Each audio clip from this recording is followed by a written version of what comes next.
हमारे अपने घर में हिमालय आना चाहिए।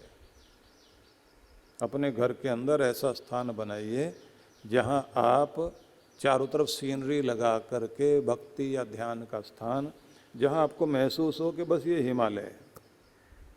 उसी में वन की भी कोई तस्वीर लगाओ, हवा आती जाती रहे, ताजी हवा आए, या फिर उसे ऐसा मौसम के वातानुकूलित बना दीजिए कि जब आप वहाँ बैठें तो आपको किसी तरह से भी कोई अड़चन ना हो और आप भगवान का भजन कर सकें। भजन करने में भी ये बात ध्यान रख लीजिए कि आपको सारा दिन में कुछ नहीं करना। ब्रह्म वेला वाला जो समय है वो भगवान को दीजिए, सुबह का समय भगवान को दीजिए। रात्रि जो है, आप देखते हैं कि पूरी पृथ्वी शांत होने लगती है तो सारे पेड़ पौधे सबके अंदर एक अलग तरह का प्रभाव आ जाता है। जीव जंतु पशु पक्षी कीट पतंग सबके सब शांत होने लगते हैं सूर्य छिपते।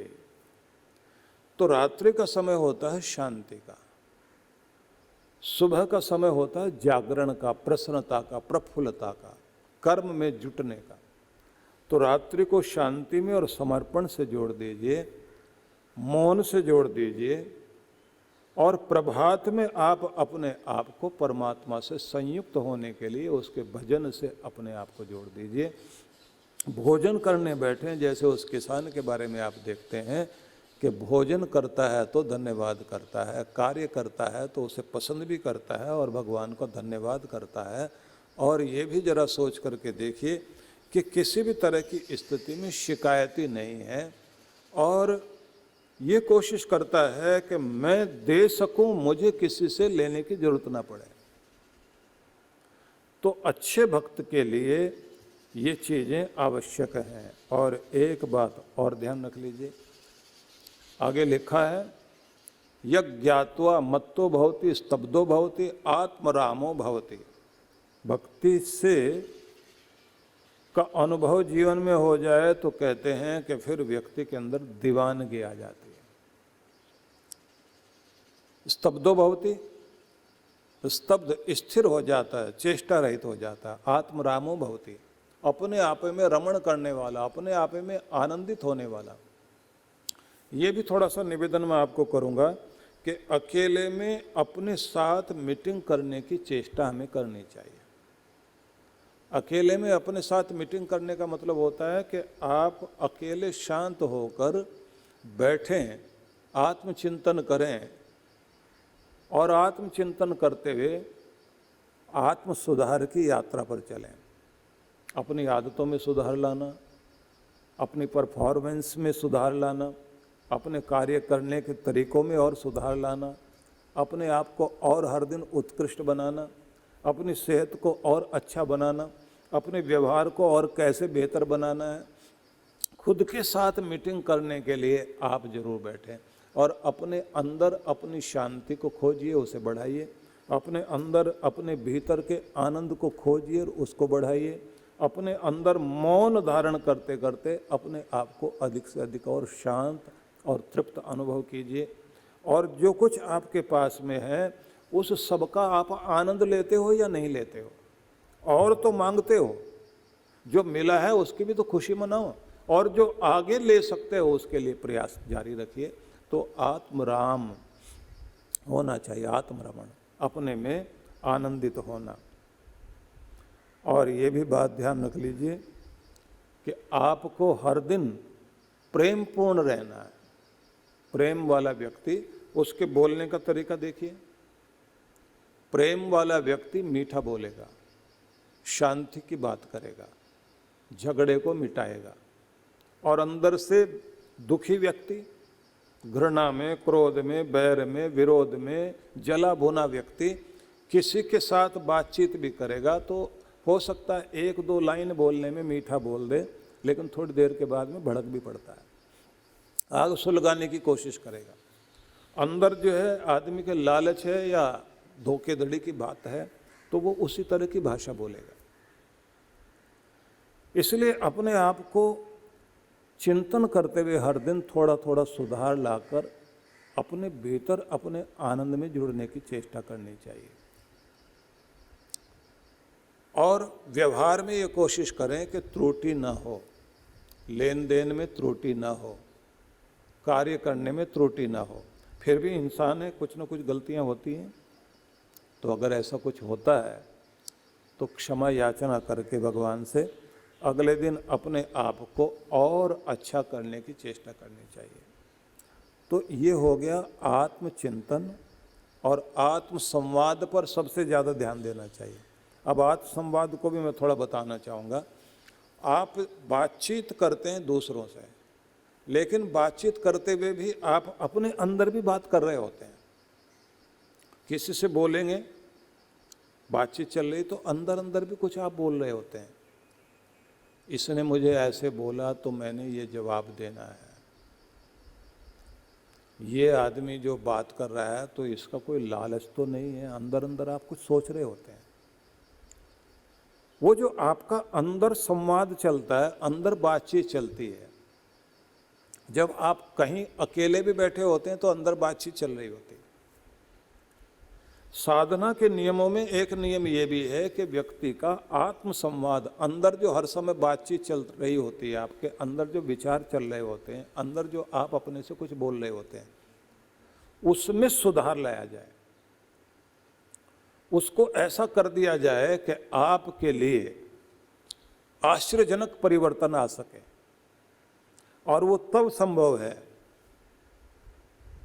जब आप साधना का कोई ऐसा कैंप, ऐसा शिविर अटेंड जरूर करो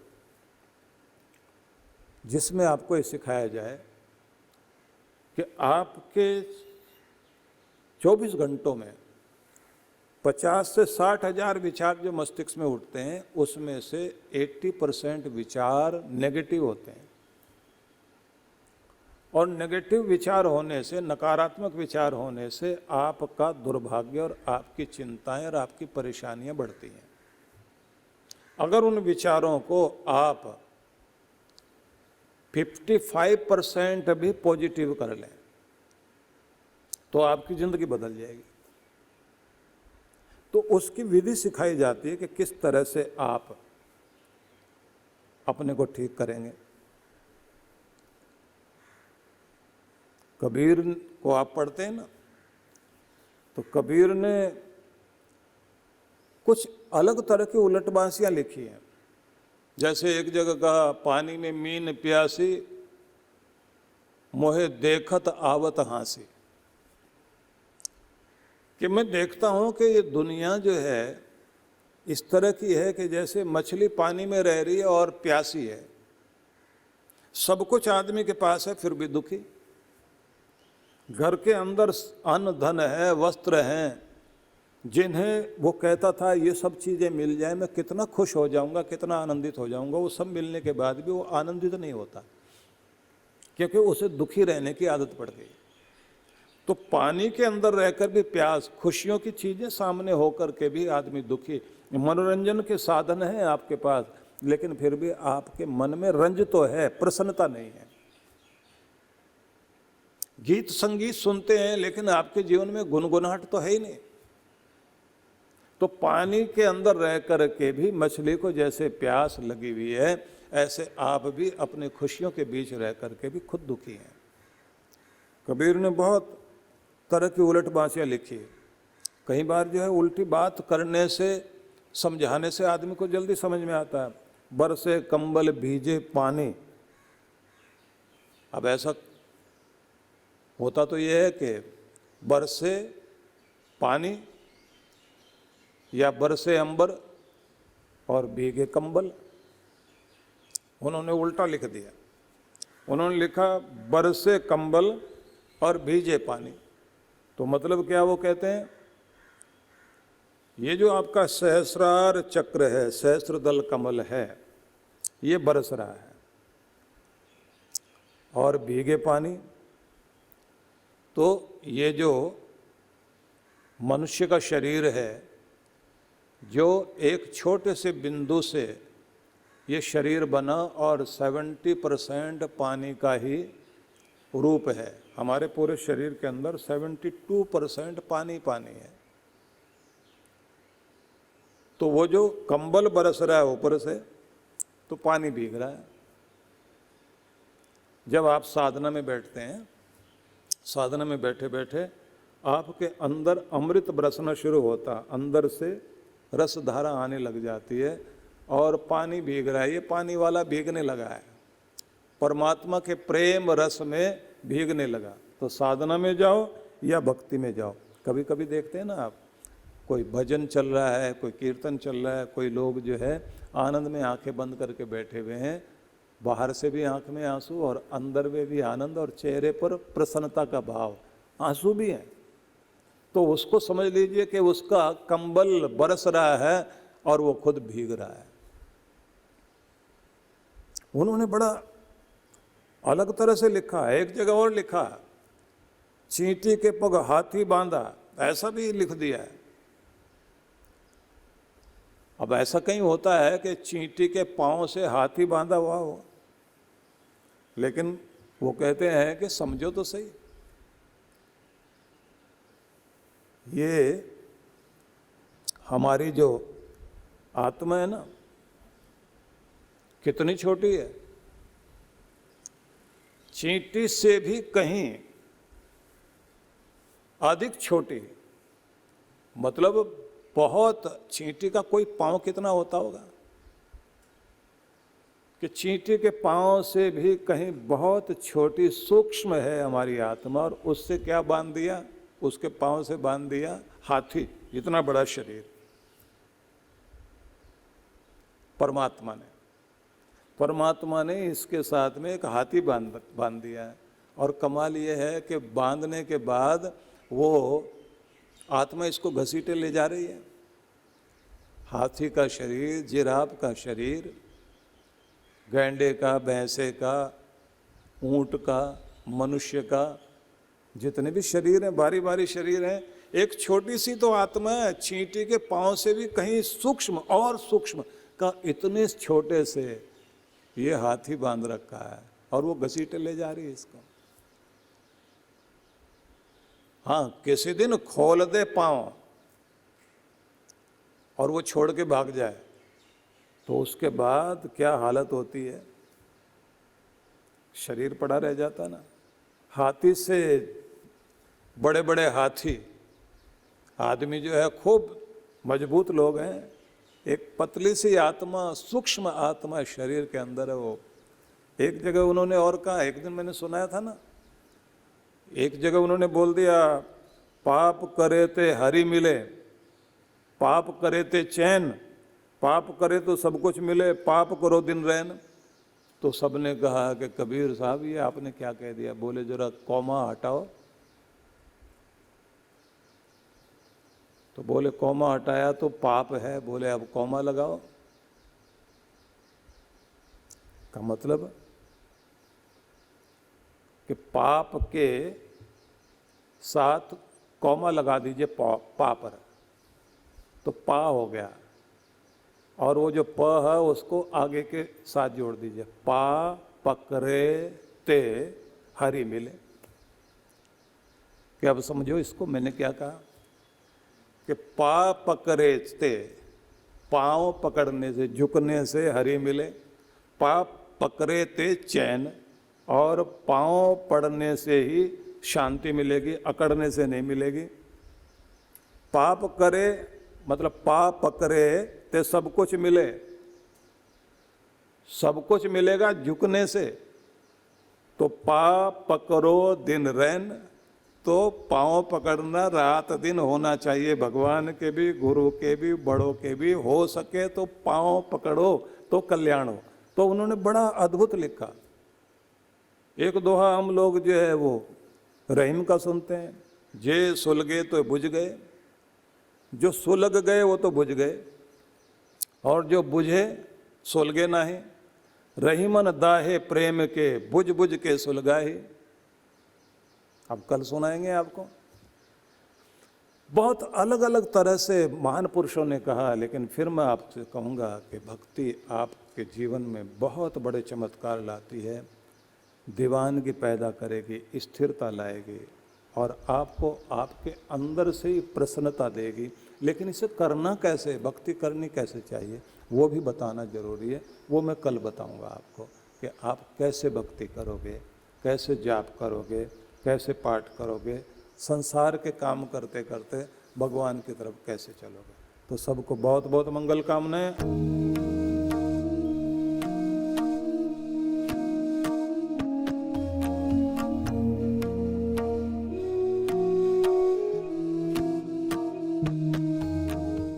सद्गुरु श्री सुधांशु जी महाराज द्वारा मानव सेवा को समर्पित संस्था विश्व जागृति मिशन वर्ष 1991 से धर्म, समाज एवं मानवता की सेवा में संलग्न है।